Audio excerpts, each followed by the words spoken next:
Hey, lovely. So tonight's Dueling deck dialogue features two quite challenging decks, decks that I admire greatly, one that I've used more than the other, but neither of which I've spent a huge amount of time making my home with. And that maybe should change. They both merit a lot more energy and a lot more attention. Now, this deck dialogue method that I've been using and filming about is preparation for the Mindful Tarot Drop 'em 78 challenge, which is a challenge that takes us one card at a time, one day at a time, one deck for the last 78 days of the year, starting on October 15th with the Ace of Pentacles and moving through the Pentacles, then into the Wands, then into the Cups, then the Sword, and having kind of sown the ground with the elemental energies of the minor arcana, moving into the major arcana in the Fool's Journey, ending, starting with the Fool and ending on December 31st with the World. The Drop 'em 78 challenge is about really going deep with a particular deck and using that to help us go deep with our own intuition, our own intuitive heart, so that deck and heart, life and cards merge together. Okay, so, but the question is, what deck? So that's where these deck dialogues come in, where I'm kind of inviting a conversation with some decks that I've admired for a long time. Some of them, some I've worked with a fair amount, but none I've worked with extensively. And that's why thinking about any one of them for this challenge is exciting, is enlivening. So I've been having kind of a blast with these deck dialogues, and the Dueling deck dialogue has been an opportunity for me to put two or more, sometimes three decks side by side, decks that have something in common, like their aesthetic or their perspective or their approach to the tarot, and to kind of ask which one of these is a better resonance for me right now, and to get your take on them as well. So tonight's decks, we're starting with the Orbifold Tarot, Michael Bridge-Dickson's amazing exploration of number and pattern and color, really. A deck that is entirely, it's not exactly, it sparks with a sense of sacred geometry, but it's not a sacred geometry deck exactly. It's built out of circles, overlapping circles, with the colors of elements, and it really, he has a little insert that comes with the deck that gives his take on the major arcana and the minor arcana, some just, you know, kind of pretty traditional or expected in today's tarot world keywords for each of the numbers, and similarly keywords for the major arcana. I'm not going to refer to his keywords. I'm just going to be using my own sense of image, and starting with the sort of open-ended question that I've been starting with these days when I've done this deck dialogue. I think I need to shuffle one more time. His deck is lovely. It's glossy, which seems appropriate for the colors, really giving them that kind of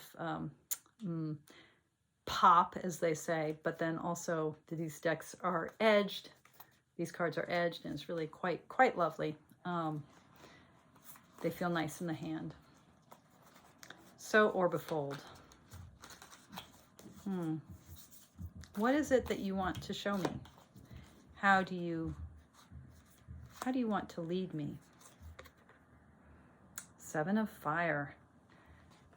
Seven of Wands, man. It is a card that I see a lot of, and it stalks me often. It's been pretty prominent in my readings of late for this deck dialogue. It came up last night in the Mary Owl. And, you know, this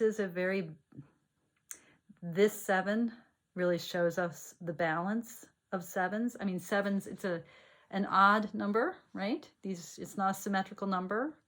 And yet, the ways in which the seven here shows us this relationship between 3s and 4s, right? Or 4s here, this overlapping. So we have 7 orbs, but they really speak to us of that 3-ness and that 4-ness, that stability and that movement. And that is so much what the 7 is about, right? A sense of a kind of going one step beyond. I always associate it with steadfastness. And then this fiery energy, right? The fire that is expressed in this color red. So, you know, what does it mean for that kind of stability and movement that we see in the 7 to be in the world of fire? So, you know, I am thinking about the ways in which you are going to stabilize me and push me beyond, right? You're going to give me good grounding and yet encourage my growth and my movement. 7s are also about a kind of guidance and steadfastness. The 7 associated with the 17th trump, 10 plus 7, 17, that is the star. And there's a sense here of this centerpiece of really of some kind of guidance, but a guidance that is also about stability as well as invitation to growth and movement. So are you saying you're going to help me ground myself, but then that fiery push forward, that sense of the 3 that's carried in the 7? Is that what you're saying? Yeah. Grounding and growth. That the fire piece, right? This is all about inspiration and responsiveness to the world. And then here we have the world. That's awesome. Okay. So grounding and growth, moving toward the world, right?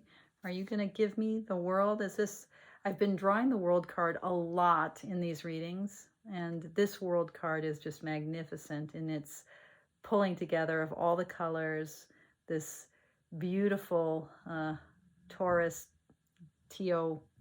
T-O-R-O-S, is that what it's called? Or T-O-R-U-S, the donut shape and geometry.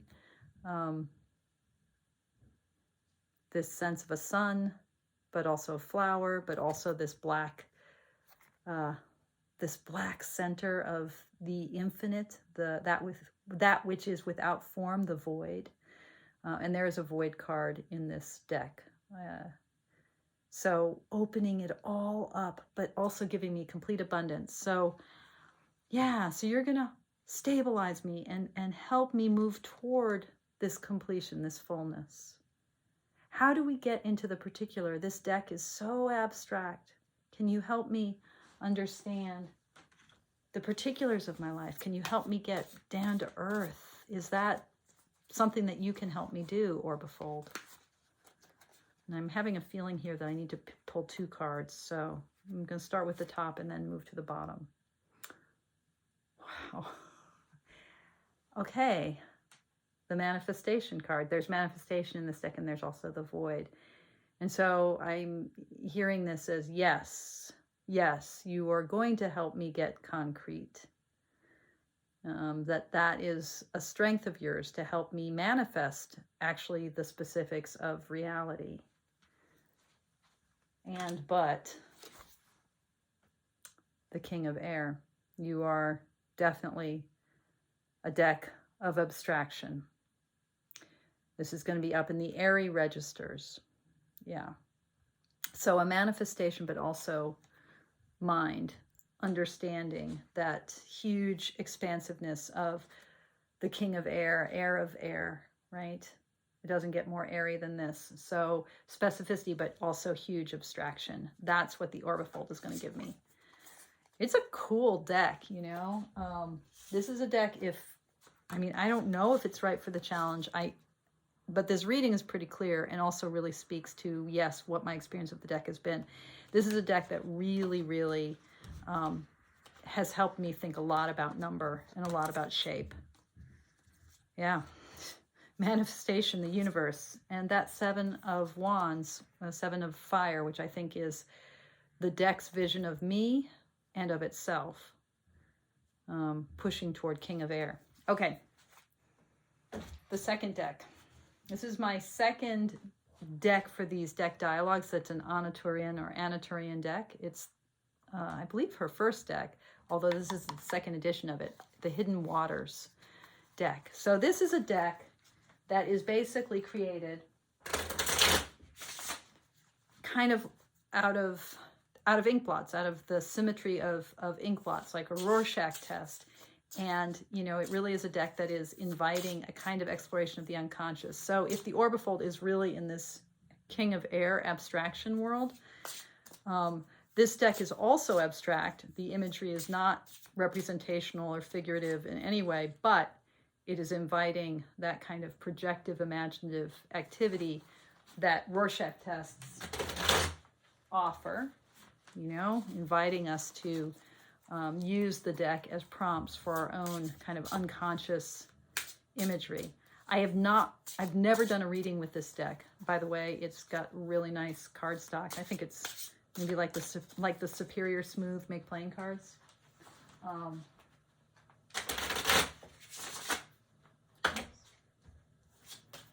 It feels really nice in the hands. Very nice to shuffle. Okay. One more shuffle, speaking of shuffling.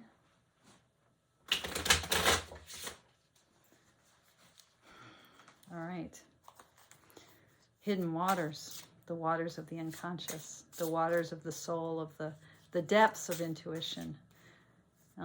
They're really not so hidden after all, right? These waters are always here, always right available for us. I'm wondering where you want to lead me, how you want to teach me, what you want to bring me to. And it's upside down, which I've gotten a lot of upside down readings lately. So the Four of Cups. Okay, the Four of Cups.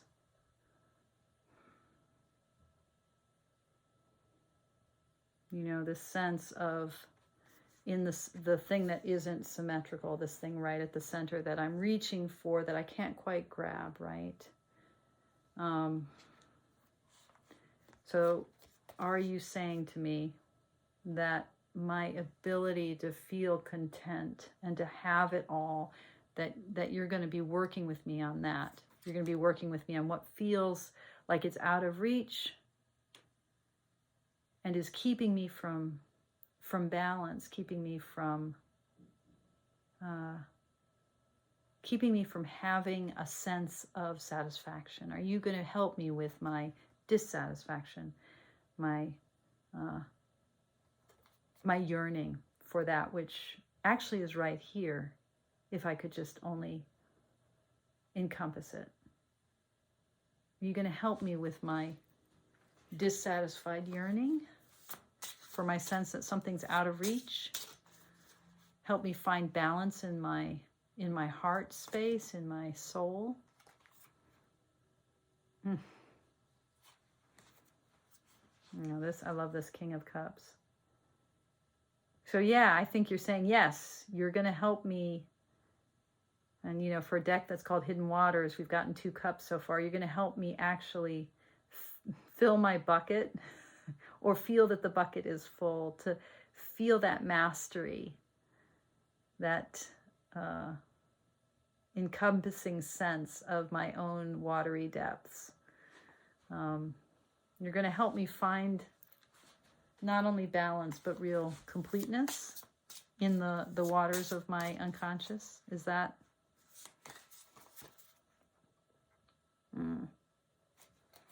Another World card. This one upside down. It looks like a world tree, doesn't it?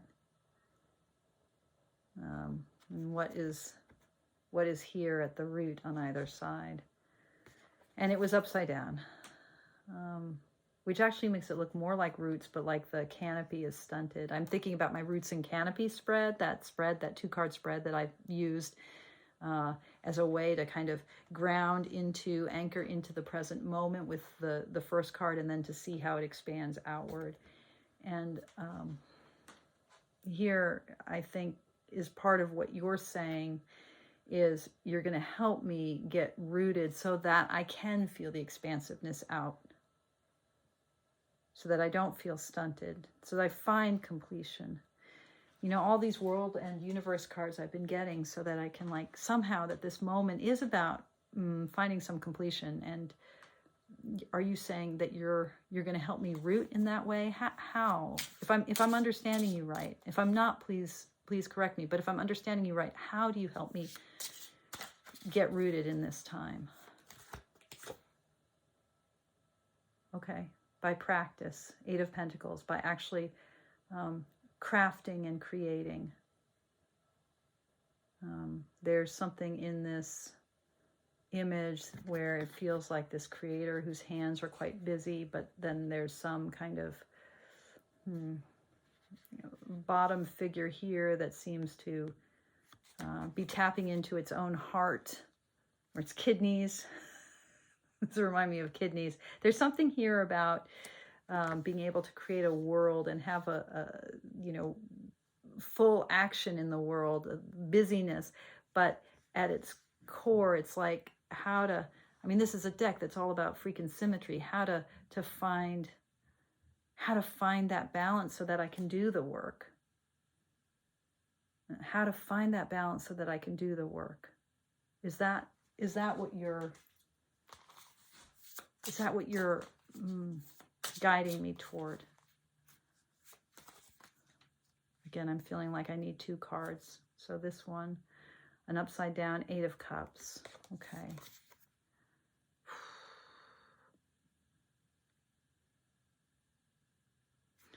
I feel like there's this central figure here that all are leaning toward, that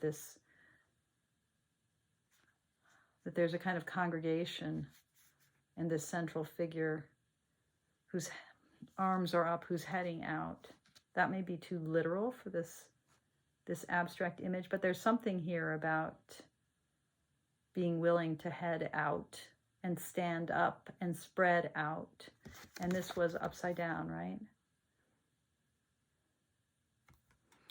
So I had the feeling I needed to pick the bottom card and the top card. This is the top card. The 10 of Swords. Yeah. So this willingness to move on and move out, and this willingness to let go. So the balance here, both of these are cards that are very much, reading this through a Waite-Smith sensibility, which I can't help but do because of the fact that we do have something that feels like images.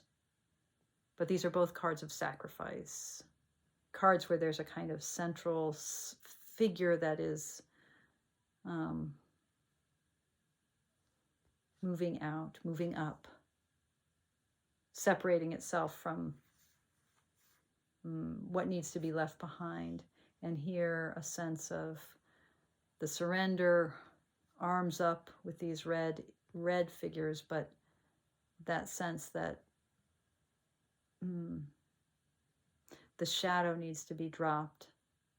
The blood needs to run free. Something needs to be cast off so that the blood is released. The casting off. Yeah, so this is a moving on, leaving behind, and this is a casting off. So yeah, how do we move into that fruition of the King of Cups? There's a casting off that happens. These are difficult decks to read, no question. They lead toward a kind of abstract work, which is a really interesting path to take. And 78 days would be a good length of time to undertake that path. It's like working with not just a Marseille deck, but working with like a playing card deck. And actually, my next dueling dialogue might be using some hybrid decks that really ask us to do a similar thing in a more traditional venue with pips that are that resist an easy read. Okay, what do you think? let me know below. And if any of you have used either the Orbifold or the Hidden Waters at length or in detail, in depth, let me know your experiences. Okay. As always, thanks for joining me, and thank you so much for your practice. Take care.